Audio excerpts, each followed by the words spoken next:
Number 3. The death of Eben Byers. Eben Byers was a wealthy American industrialist and semi-professional golfer born in 1880.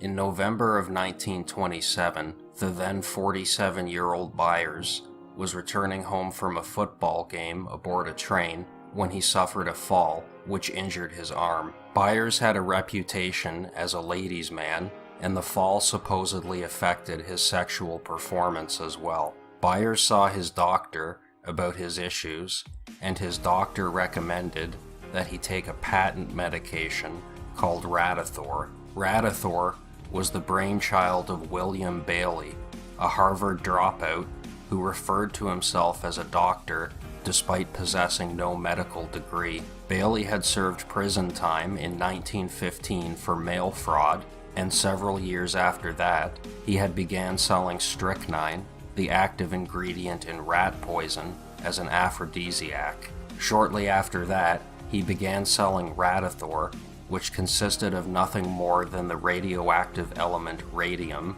dissolved in water. Bailey marketed Radithor as perpetual sunshine in a bottle and claimed it could cure more than 150 ailments. In the 1920s and early 1930s, the dangers of radiation were not well known. When it was found that the water in hot springs was mildly radioactive due to the presence of dissolved radon, many companies began selling patent medicines and even toothpastes and candy that were radioactive, claiming they could benefit human health. There was even a drinking fountain marketed that made the water placed inside of it radioactive. Byers took his doctor's advice and began taking Radithor. He immediately felt better, likely either due to the placebo effect or his injuries naturally healing on their own. He began recommending Radithor to his friends, and he even fed it to his horses. Despite his injuries having healed, he continued to drink 3 bottles of Radithor a day. By 1929, Byers had begun to suffer from headaches, weight loss, and a blinding pain in his jaw. He continued to drink Radithor, not understanding that it was the cause of his symptoms, and hoping it would make him feel better, as it had before. By the early 1930s, his teeth began to fall out, and eventually, his jawbone deteriorated to the point that he had to have his lower jaw surgically removed. By the time of his death on March 31st, 1932, holes had begun to form in his skull. By the time of Byers' death, it was understood by medical professionals that the high levels of radium inside Radithor was the cause of Byers' ailments, and the cause of his death was listed as radiation poisoning, although it was actually due to several cancers caused by Radithor. He was buried in a lead-lined coffin as a precaution. Radithor had been pulled from the market in December of 1931, several months before Byers' death, and radioactive patent medicines vanished almost overnight, although some medical treatments containing radiation persisted for some time. A supposed treatment for arthritis involving lying in a box of sand mixed with uranium was marketed as late as 1956, and in the 1960s, a Japanese company marketed a device known as the Nico Clean Tobacco Card, a thin metal card containing small amounts of uranium and designed to be inserted into cigarette packs, where the radiation would supposedly reduce the amount of tar and nicotine in the cigarettes and produce a milder smoke. Amazingly, radioactive consumer products have never completely died out in Japan. This device, marketed in 2005, is a ceramic disc containing radioactive thorium and is designed to be used with cooking rice or brewing tea, where it will supposedly kill harmful bacteria and improve taste. One disc emits around 250 times the normal background radiation. The death of Byers is credited with giving the Food and Drug Administration greater power and heavily contributing to the collapse of the patent medicine industry overall. It is not known how many people died due to Radithor, of which over 400,000 bottles were sold. At least one female friend of Byers was believed to have died due to Radithor after he had introduced her to the product, and some believe that dozens, possibly even hundreds of people, died as a result of use of Radithor. Amazingly, William Bailey was never charged in connection to Byers's or anyone else's death as a result of the use of Radithor. He continued to insist that Radithor was perfectly safe and claimed to have drank even more of it than Byers. While he moved on from the dying patent medicine industry, he continued to be professionally successful, and during World War II, he worked as the manager of the electronics division of IBM. He died in 1949 of bladder cancer at the age of 64. In 1968, his body was exhumed, and it was discovered that his own products had likely caused his death, as his remains were found to be dangerously radioactive. Occasionally, empty bottles of Radithor turn up in antique stores or on eBay. Since radium remains radioactive for around 1,600 years, purchasing these items is not recommended. Number 2. The Goiânia Incident. Goiânia is a city in central West Brazil with a population of around 1.5 million people. It was home to the Instituto Goiano de Radioterapia, a private radiotherapy clinic which performed radiation treatments for various types of cancers. In 1985, the institute moved to a new location, and the old location became the focus of a legal dispute between the owners of the clinic and the owners of the property. Because of this dispute, several pieces of equipment were left behind at the abandoned clinic. One of these was a teletherapy unit containing highly radioactive cesium-137. Because of the dispute, the owners of the clinic were prevented by court order from removing the equipment. The owners wrote several letters to the National Nuclear Energy Commission, warning them about the danger of keeping a teletherapy unit at an abandoned site, and in response, a court ordered a security guard to protect the site. On September 13, 1987, two local men, Roberto dos Santos Alves and Wagner Mata Pereira, entered the abandoned clinic looking for items that they could sell for scrap. The court-appointed security guard was absent that day because he had taken the day off to go see the Disney movie Herbie Goes Bananas, and no replacement guard filled in for him. The men partially disassembled the teletherapy unit and placed the radioactive source, consisting of cesium-137, inside of a steel and lead-lined container, which they thought might have some scrap value, in a wheelbarrow, and they took it to Alves's home. That night, they began dismantling the unit, taking notice of the glowing blue powder inside, the cesium, which was visible inside its container, through the small window through which the radiation would be directed during the machine's operation. They both began to vomit, but did not immediately associate these symptoms with the powder. Pereira began to suffer dizziness and diarrhea, and developed a burn on his hand, the same size and shape as the window of the container. On September 15th, he visited a local clinic where a doctor told him that his symptoms were a result of something he had eaten and told him to go home and rest. Meanwhile, Alves continued to work at dismantling the unit.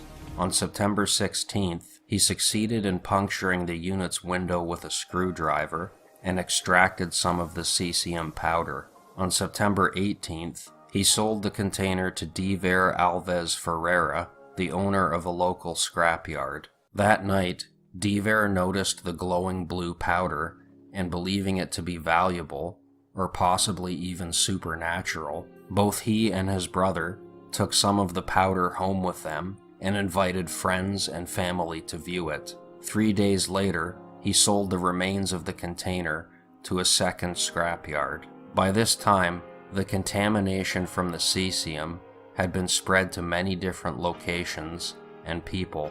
Many who saw the glowing blue powder were fascinated by it, and some used it to paint glowing crosses on their clothes, or used it as glowing makeup. By this time, Gabriela Maria Ferreira, Diver's wife, had begun to fall ill, and she was the first to realize that anyone coming into contact with the powder was becoming sick. On September 28th, she went to the scrapyard and reclaimed the container, taking it to a local hospital, where it was finally identified as being radioactive. Because she had brought it to the hospital inside of a plastic bag, thankfully, contamination of the hospital was low.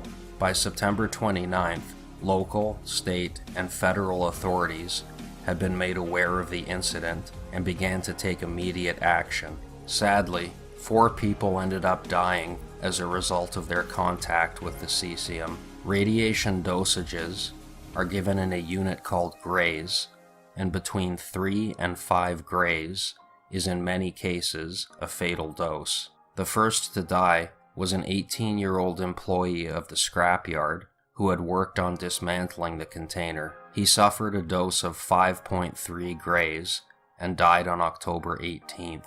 Gabriela Maria Ferreira, who had been the one to finally reveal the danger of the powder, suffered a dose of 5.7 grays and died on October 23rd. That same day, the 6-year-old niece of scrapyard owner David also died, despite an international medical team being called in to treat her. Her father had brought some of the powder home for her to play with, and she suffered a dose of 6 grays as a result. The final death was on October 27th of a 22-year-old scrapyard employee who also worked on the container and had suffered a dose of 4.5 grays. Roberto dos Santos Alves and Wagner Mata Pereira, who had originally stolen the container, both survived, although Pereira lost several fingers and Alves lost his right forearm as the men's appendages had been badly burned by radiation and required amputation. David Ferreira also survived, despite receiving a massive dose of 7 grays, although the death of his wife and niece drove him into depression and alcoholism, and he died of cirrhosis in 1994. In total, over 100,000 people were examined for contamination, with 368 people being found to be contaminated. Of those, 49 required hospitalization and 21 required intensive medical care. In the course of the cleanup efforts, topsoil was removed from many sites, and several houses were demolished. Every item within these houses was either decontaminated or destroyed. In many other locations, roofs, floors, and objects were washed with special decontaminating mixtures. In total, contamination was found on 42 houses, 14 cars, and 3 city buses. Because the incident occurred in a densely populated urban area, many believe that there was no way that the decontamination could possibly have been total. The Goiânia incident is considered to be the world's worst civilian nuclear accident. Number 1. The story of David Hahn. David Hahn was born in 1976, the only child of Ken and Patty Hahn. His parents divorced when he was a toddler, and so throughout his childhood and teenage years, he lived with his father and stepmother during the week, spending weekends and holidays with his mother and stepfather in the Gulf Ridge neighborhood of Commerce Township, a suburb of Detroit. His early childhood was normal. He played baseball and soccer and was a Boy Scout. When David was 10, his grandfather gave him a book on chemistry experiments, and David soon became obsessed. Building a makeshift lab in his mother's basement, he performed many of the book's experiments and devised some of his own, sometimes with disastrous results. Once, he showed up to a scout meeting with a bright orange face, the result of a failed experiment at making a tanning solution. After one of his experiments caused a small explosion in the basement, his mother insisted that he needed to find a safer place to work, and so an abandoned tool shed in the backyard became his new laboratory. When David was 14, he earned his Atomic Energy Merit Badge in the Scouts by building a model of a nuclear reactor. This gave David an idea. If he could build a model of a nuclear reactor, then why not build a real one? Posing as an adult professor, David wrote to the Nuclear Regulatory Commission asking for information on how to build a reactor and how to obtain radioactive materials. While this line of inquiry would undoubtedly raise a few eyebrows today, in the pre-9/11 world, the NRC happily provided him with most of the information he needed. For more information, David wrote to various universities and companies, again posing as an adult professor conducting research. No one questioned the letters, despite the presence of obvious spelling and grammatical errors. David set about obtaining samples of radioactive materials. He learned that smoke detectors contained small amounts of americium, and he eventually found a company willing to sell him 100 broken detectors for $1 each, for what he claimed was a school project. Camping lantern mantles contained thorium, and so he purchased hundreds from surplus stores. Incredibly, he even managed to obtain small amounts of uranium by mail order from a lab in Czechoslovakia. Obtaining radium proved more difficult. His only source was old clocks, which he purchased from antique stores or found in junkyards. Prior to the late 1960s, the glow-in-the-dark dials of watches and clocks was made from paint containing radium. David took the clocks and carefully scraped off the paint, but it was slow going for very small amounts of radium. Then, he lucked out by finding an antique table clock with a vial of radium paint hidden inside of a compartment, likely left by the clock's manufacturer in case the owner wanted to touch up the paint over time. By the time he was 17 years old, David had all of the materials he needed. He built his reactor in a hollowed-out block of lead in his backyard lab, although by now he had realized that he lacked enough uranium to create a sustained nuclear reaction. Having come this far, he was determined to try something, and confirmed by a Geiger counter he had purchased, his homemade reactor was indeed producing radiation thousands of times greater than the normal background radiation. Although he was not particularly concerned for his own safety, David became alarmed that he was putting others in danger when his Geiger counter began to detect radiation 5 houses away, and he decided it would be best if he dismantled his reactor. He removed his thorium pellets and placed them in a shoebox in his room, left the americium and radium in the shed, and packed most of the rest of it into the trunk of his car. On August 31st, 1994, at around 2:40 a.m., police responded to a call about someone acting suspiciously. They found David loitering around his car, and he told them he was waiting to meet a friend. The police decided to search his car and found a toolbox in the trunk, which was padlocked and sealed with duct tape. When they asked David what was in it, he told them not to open it because it was radioactive. Concerned that the box contained a bomb, his car was towed to the police station. Eventually, it was determined that it was not a bomb, but it was indeed radioactive. The discovery of the dangerously radioactive materials found in David's car triggered the Federal Radiological Emergency Response Plan, and officials from the Department of Energy, the Environmental Protection Agency, the FBI, and the Nuclear Regulatory Commission all became involved in the investigation. David was initially uncooperative with the investigators, but he eventually revealed the full story to an official, and on November 29th, state radiological experts examined his backyard shed. Unbeknownst to them at the time, David's mother and stepfather had already entered the shed and thrown away most of the remains of the reactor and David's equipment. Even still, some items in the shed were still emitting around 1,000 times the normal background radiation. Between June 26th and June 28th of 1995, workers in hazmat suits demolished the shed and sealed the pieces and remaining equipment in drums, where they were buried as radioactive waste in the Utah desert. Although David's experiments had endangered his life and the lives of others, he had not committed any crime. Because he had spent a lot of time working in an enclosed area with highly radioactive materials, the EPA wanted him to undergo a full examination to assess his radioactive exposure. David, who was fearful of what the examination might reveal, refused the offer, although he also stated in an interview that he didn't believe he had taken more than 5 years off of his life. David became depressed after the incident. He graduated from high school and enrolled in college in the fall of 1995, but skipped many classes and eventually dropped out. His depression worsened when his mother committed suicide in early 1996. He also broke up with his longtime girlfriend around this time.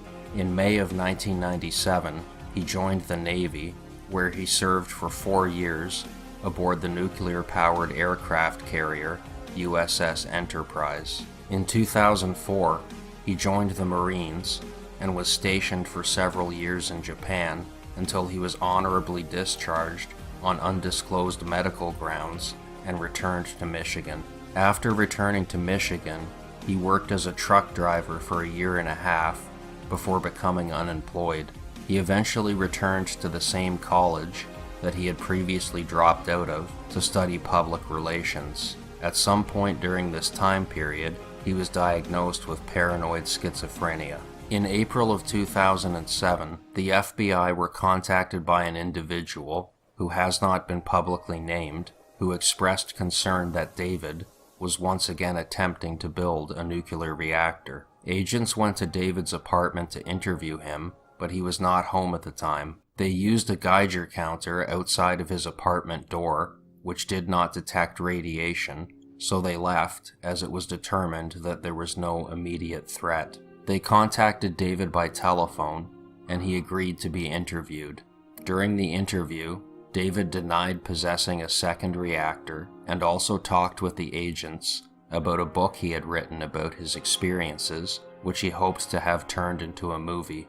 FBI agents then interviewed the individual who had tipped them off about the reactor. This person told them that David was using cocaine regularly, was not taking his prescribed medication, and was paranoid of people that he claimed had the ability to shock his genitals with their minds. This person was insistent that David was collecting radium and building a second reactor, and that while they did not believe that David had any intention of harming anyone, they were concerned for his mental state. On August 1st, 2007, David was arrested after he was caught stealing smoke detectors from the hallways of his apartment building. In his shocking mugshot, his face is seen covered by open sores, which some investigators believe was due to his previous exposure to radioactive materials. He served 90 days in jail for the theft of the detectors, and after his release, he stayed out of the news. Sadly, David died on September 27, 2016, due to the toxic effects of a combination of alcohol, Benadryl, and the powerful painkiller fentanyl. He was 39 years old. Given the fact that he had managed to construct a nuclear reactor as a teenager, something that many would have likely thought impossible, many people wonder what he could have accomplished if his life had moved in a more positive direction after his homemade reactor was discovered. Thanks so much for watching today's video. Hopefully you found it interesting.